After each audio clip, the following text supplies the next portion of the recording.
Hello, everyone. I'm Cynthia Myers-Morrison, and I am a member of the Board of Directors of Food Addiction Institute.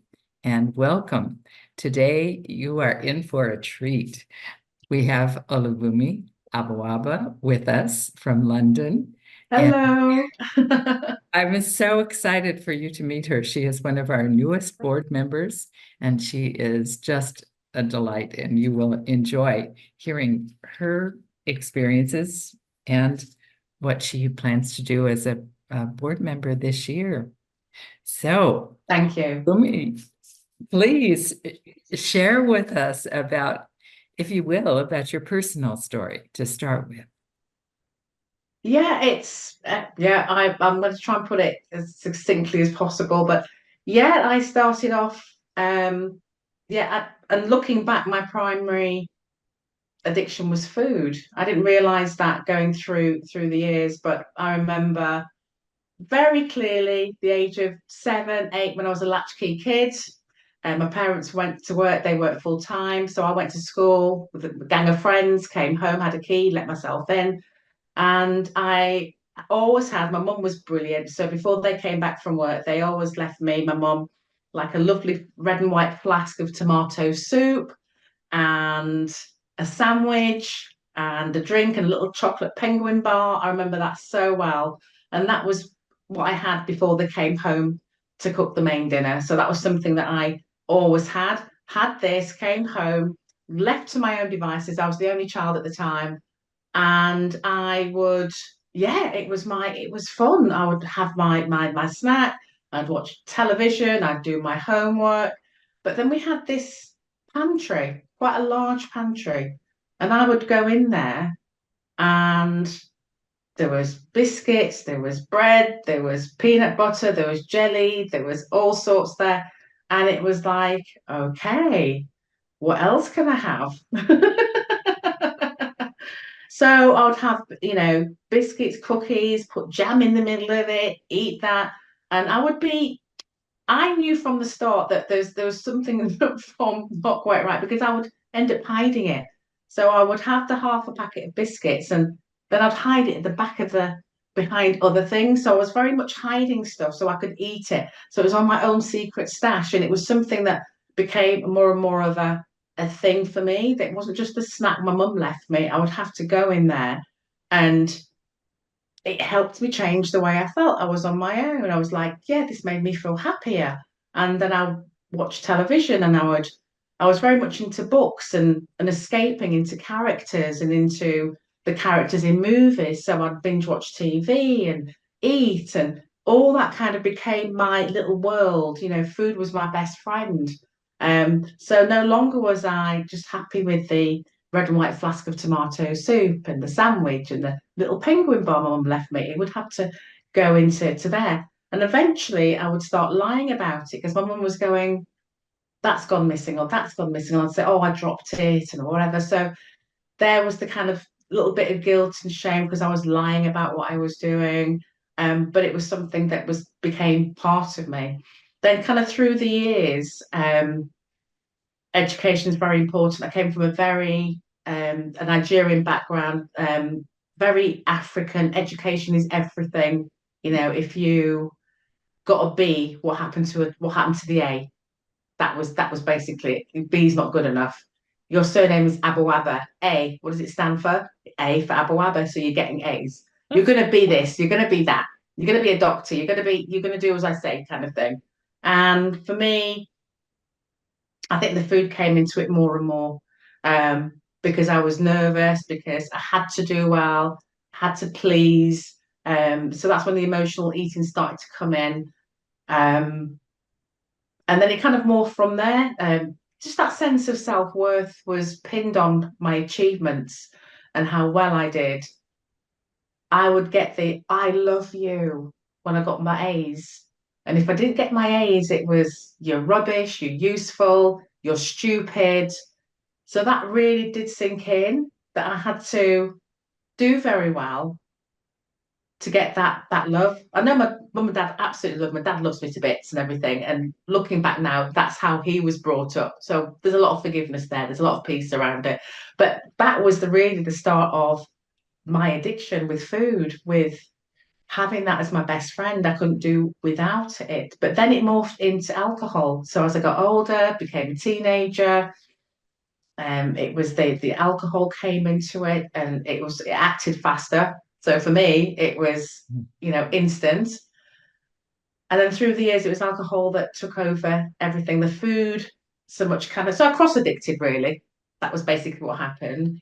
Um, in and out of rehabs, and then really come in my annus horribilis, which was what the Queen talks about. My annus horribilis was 2008 when that was my last rehab, and it was a terrible relapse with alcohol. And coming out, I knew I had to stay really, really well, really, really well in every single which way. So doing the AA, the 12 steps, other kind of unconventional things like healing therapies. But one thing I started to look again at after all those years of kind of sensible eating was it was back to the food again. Oh, I was so at least I'm sober from alcohol, but then it was the kind of negotiating and the obsession was coming back, and it was, whole packets of, you know, chips. It was whole packets of chocolate biscuits. It was the whole one was not enough. I had to have the whole packet, but at least I wasn't drinking. That's how I was thinking. So that kept going on, and I was, hang on a minute, hang on, hang on, hang on. This is addiction again. It's suddenly because had the 12 steps, but food wasn't really a big thing within the 12 step at the time. So it was alcohol, but I started to recognize the signs that I became powerless over what I was eating, that the obsession was there. I was doing the hiding again. There was a lot of shame and guilt around it. It wasn't so much about the weight gain, it was just how I felt. And I had to have my preferred foods so that I could function. I would literally, and this is how powerful it was, I would literally stop whatever I was doing or stop listening to conversations because I had to go and, eat, and had to really, and there were particular preferred foods that I had to have. So it had to stop. It had to stop. So I used my 12 step to help me with that. But as I said at the time, food wasn't really something that I thought there was help with or support with. And that's how my journey started. Yeah, and we know today Yeah. there So what is. And that's happened? how What and I happened? just knew I was food addicted. And I'd say that to people, and people would laugh. I said, what are you talking about? You're food addicted. I said, I am, because it's with certain foods made me feel really good. Other foods I'd leave behind, that's not the whole foods. And it would be ultra processed food and your sugars and everything like that, which would send me on that big carb high, that big kind of high, and then a big crash, and then the mood swings. And I just had to stop. And I said, the whole of me is not whole yet because I haven't dealt with this yet. So this is where the 12 steps help, and really becoming mindful of, yeah, these foods are hurting me. They're not life enhancing, they're hurting me, they're hurting my sobriety, and they will jeopardize me. My one biggest fear was I would go back to drinking again. So for me, it's addiction. If it walks like a duck, quacks like a duck, flies like a duck, it's a duck. It's addiction, is addiction, this food addiction. So that is my story. So that's where I went on to. I'm a dentist by profession, dental surgeon, but I was very, very passionate about helping people who were struggling, because I didn't know for a long time what I was struggling with. Sorry about that. I didn't know for a long time what I was struggling with, until I finally realised the neuroscience of it. That wow, okay, there's an addiction cycle. Never knew that. There was all these things. So when I looked into neuroscience of it, it's like, oh, oh, oh, now I get it. So when I was talking to people who were struggling, and they're just in a conversation, or friends or family, or, why is it? I could explain to them, this is what's happening. Because people say, well, I haven't got any willpower. Why am I, letting myself down again and again? I'm self-sabotaging. I'm not doing myself I'm doing myself a disservice. And I tell them why, and that it's not your fault. There is a way out of it. but it's an addiction. So there's the mental obsession, the withdrawals, the denial, the cravings. This is all part of this cycle, which becomes embedded in your old brain, you know. And when I explain to them, you kind of go, "Oh, that's it. Now I get it. What do I do?" So that's when I really got into looking into food addiction, doing a little bit of coaching around that with friends and family, and then some of my colleagues when I'll talk about it sort of said, "Oh, I've got a slight problem." So I was sort of working as like case studies, and then along came the lovely, in fact, da, da, da, da, da, da. That's where I wanted to go. So for me, it's just an amazing. I'm just honoured to be part of this amazing new pioneering science modality that we need to get out there because it's huge. It's absolutely huge, and I see it every single day with my patients. You see it in the media. People talking about obesity, health problems, mental health. And the number of times I've even spoken to psychologists and psychiatrists. Do you look at their food first? No. Why? That's kind of like the elephant in the room. Let's start off with what that person's eating. What are they consuming that's causing anxiety? What are they consuming that's causing them panic attacks and low moods and erratic moods, or can't focus and can't focus on whatever program you're doing? And let's have a look at that. Should be the foundation.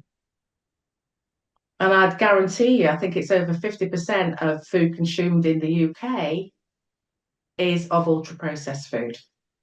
So that's why we've got road rage. That's why we've got low level humming anxiety as well. That these things people don't know about. And this is where I just feel we have an absolute massive role to play, to change the world. It's a game changer. Truly. Yeah. It's a game changer. So that's why I'm so happy to be on the board, because I want to be part of that change. I want to be able to serve at the highest level and be able to impart what I know, and from my experience as being a dental surgeon, what I see, but just being able to get more of this out there in a way that touches people's hearts so that they kind of really get it. Because as I said, when I sat and explained to people close to me what it's all about, they got it right. But in the realms of food addiction, it's for most people, it's just vague. It's, well, what is that? It's food. We all eat food. And these are the general things. Well, food's everywhere and la la la la la. And it's like, having to explain it step by step. But I think that's something that we can do as a group, and be able to put out in tangible, bite-sized formats that people get it. Oh, yeah, now I understand now. That you are such an asset, such an asset. For those of you that don't know, the INFACT is the International Food Addiction Counselor Training, and we're both certified with that. So it's Amazing course. Congratulations, amazing course. And Esther Helga Goodwin Esther, here. So love her. Yes. So for me too. Yeah, so that's where I feel we can really kind of make that change, and quite powerfully as well. Well, I am delighted that you are a board member. And what do you hope for your participation in Food Addiction Institute committees? What kind of committees do you hope we will have to bring more people into the board, and initially into just food addiction awareness and food addiction informed behaviors? What kind of committees do you foresee yourself participating in that exist now or might exist in the future? I think I'm in the fundraising committee, so that's great. Yay! I want to get into fundraising. That's something that I did a little course on, and I thought, yeah, I'm up for that. I think we can get some very good sponsorships and fundraising. And also I feel we need to be innovative. We need to be a bit disruptive. So the marketing, I think, would be really, really good. So I'm in the marketing sector as well, the committee, and I think that's something where we can kind of disrupt this. Of course, yeah, it's a disruption in the media, so they kind of understand. Oh, right, okay, and again, just real powerful stuff we can get out there. Things that are a little bit funkier. Let's appeal to the younger generation. Let's talk in their speak kind of thing. Get influencers on board, for instance, that kind of thing, to really kind of get that message out that these are the things that affect you. So as a youngster, what's going to affect you? Your performance at school, for instance. You're going to be less focused, less, more anxious. Anxiety's gone up, panic attacks have gone up. What is it that we can relate to in the marketing speak that will really reach, a wide range, of women? And I think also, I really do think TikTok's going to be good, I'm excited. I am because so excited. that is, you can take it viral. Then you can take it viral and just have content arranged that will just speak to your 18 to 24-year-olds, and then getting the older generation where they have younger children, Mhm. and then to be able to get that out that way. So I think social media is going to be very, very powerful. I think, for instance, Instagram, but TikTok is the one where we'll just, start getting eyes on the site. And I think that would be brilliant. Looking at things like I think that's something that I think with the fundraising, I would like to look at, Mhm. because that's huge. Mhm.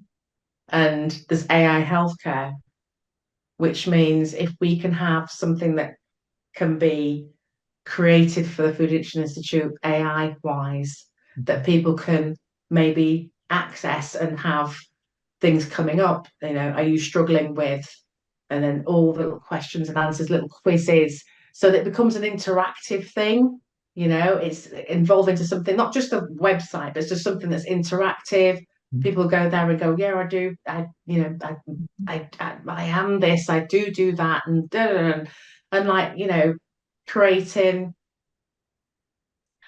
I'm not an AI specialist, but I can just see AI is the way forward. I've been looking and researching around AI healthcare, and that Mhm. is where we'll also get the funding. Mhm. If it make it a real interactive, evolving, living, breathing website, and maybe an app, that so people can go into the app. So let's make food addiction kind of, the institute kind of sexier and like more approachable. Mhm. Not just, okay, that's Food Addiction Institute. It sounds very kind of, oh, but I think just make it more approachable. I think doing things like this, and creating a really fantastic software system where people can kind of put in their details. Software developer can develop. There's lots of software developers that can do that now for AI. Mhm. Um, so they're getting benefit with even, and then they kind of go, right, so, I need to see a counsellor, and get the counsellors out there, and get the counsellors, for instance, like in the membership site, creating a podcast, just recording like 10-minute podcast, just record it. There's the criteria. Do a podcast, we can upload it. Mhm. Do a 800-word blog on your subject, whether it's Mhm. bariatrics and whatever. Get that up there, so that like each month, maybe, the criteria for each member could be, can you do this once a month or every 2 months? Can you do a podcast? Let's do an interview, that kind of thing. Can we get you to interview one of your clients, and how it's helped? And so all those bits of content we can start getting out into the wide arena, so people kind of go, right, this is real, that's tangible. People are actually working with counsellors. There's that AI stuff that, we can be talking about on TikTok and whatever. Just get some excitement going, and making it, yeah, I am cool. so excited. Yeah, that's my ideas anyway. So, and then with the conference, there's a Mhm. conference, exciting May in my 17th, neighborhood, England. right? Yeah, that's really, again, It's we can make that a very interesting, interactive environment, and just to raise awareness, maybe within the London area itself, that it's there, and again through social media. very exciting. The conference So there's is, others, but I think think tanks for youngsters, being able to have think tanks for that teenage generation, so that we get to hear their terminology, we get to hear their take on it, we get to hear all those words and terms that they use that will prick up the ears of their peers if we use it in the marketing. So we need to kind of look at the language of that generation, really. Mhm. What are their aspirations? What are their problems around food? What they're finding it difficult? Because there's so many kind of doing Deliveroos, takeouts. Mhm. It's part of their DNA now, isn't it? Right. It's just easy, quick gratification. Mhm. Do you know how to cook? Making cooking sexier. Just, and maybe getting a little young influencer TikToker Yes, that we yeah. can get on board. I think it's just simple things like that. We can just get them talking about it. And Olubunmi, you're speaking my speak. I'm just from my heart. yeah, I think it's going to be fun. I think I it's going to think be so hard too. work, but if we get it, get a good sort of timelines, good strategy, Mhm. that's all achievable. So But these, it's getting it out there. And it's also, as I said, the more we get it out, the more, as I said, if we want to get it into the DSM 5, 6, it's being heard now. It's on the ground. People are getting it. Yes, it's the power of the people, isn't it? it really is. This is Yeah. a grassroots endeavor. We really need the people who are voting with their fork, voting with their dollar, voting at Mm, the grocery stores, and absolutely. saying what's important to change. So Yeah. that's Yeah. We don't just want to be poisoned anymore.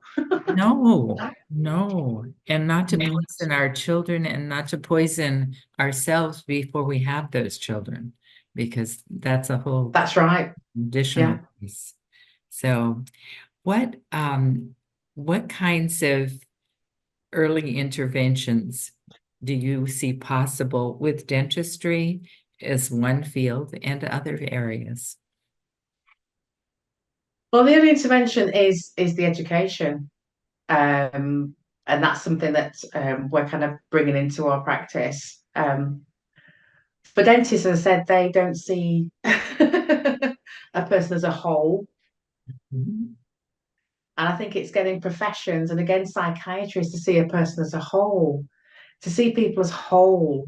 So that whatever you're treating, whether it's dentistry, whether it's mental health, we've got to look at what they're eating. And so it's getting my profession to understand that you're treating the whole person, not just their teeth. And that if somebody's got high caries risk, that means they're eating a lot of sugar, which means, so what do you do? Okay, you don't see the teeth out, but I think we all have a duty of care now Mhm.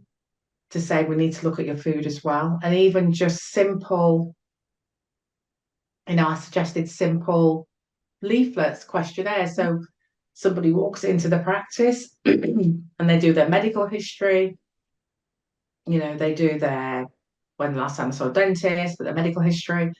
But also we have a very simple sheet questionnaire about their food so we can quickly pick up Mhm. that and then maybe offer that some information, just simple information, and then maybe have talks and groups within the community.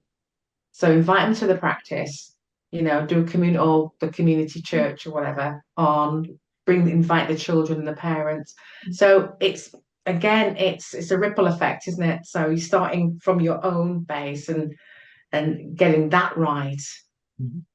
getting out to your local community. You're the spokesman or the ambassador for food addiction, whether you're a dentist, whether you're a doctor, and being able to getting out bit by bit that way. So that's the preventive side. As I said, patients are pregnant, did you know that, the amount of coke you're drinking, what you're eating is detriment to you, but also baby. We talk about not drinking, don't we, and eating certain foods that might cause mercury poisoning, but we don't talk about ultra processed foods that are causing poisoning as well. They truly. So again, it's looking at the flip side of that. It's, oh, so a pregnant lady may get it. Okay, so I'm not supposed to eat this, and this is what my midwife told me. Did your midwife tell you not to eat ultra processed foods as well? Try and have as much whole food as you possibly can, because that's going to be detriment to yourself and it's going to be detriment to baby. Because that's kind of causing anxiety as well, isn't it? And did your When you mother? eat it. And then if that's you're passing that to the cortisol and all of that to your baby. So we don't want an anxious baby, do we? We want a baby that's easy and sleeps through the night and everything else. And so you can kind of put it into that speak. What's it going to do for me and the baby? Well, you're going to sleep better, hopefully. Baby might sleep better. Truly. And 5 months before the pregnancy is begun, that's the time to have people be in their very healthiest state, both males and females, so that pregnancy starts, its earliest moment is starting with a healthy pair of parents. So that I get that's brilliant, and that could go into like the antenatal education, where the parents have their baby classes, and usually the parent, the man and the woman, they go together, the husband and wife, they normally attend them, don't they, together usually, but having that conversation with the antenatal educator there, and absolutely. even before that with the teens, so that they're really aware that when they have sex, they are at that stage where all of that is going to occur if they get pregnant. So important, so important. Well, yeah, but there's little things like menopause, isn't it? How it affects your menopause, and the sex hormone binding globulin, kind of, all of these things. We can just make it relatable. So dementia, the amount of dementia is going up. So again, we can make it tangible and relatable to dementia, to panic attacks, to erratic, moods, perimenopausal, menopausal, everything, ultra processed foods, that's all related to every single stage of our lives. So incorporating all of that would be really good. And again, having those conversations or having little leaflets and saying, if you'd like to read that, so you go away with a little packet and you read it and talk about it. Having videos up in our waiting room talking about it. It's not just about your teeth, it's about, so everywhere they look, they're going to get those cues, because people then get it, don't they? The more cues they have, the more touch points they have, the more they will understand it. So it's peppering it around everywhere. Yeah, everywhere. Oh, Yeah, I love it. It is very exciting.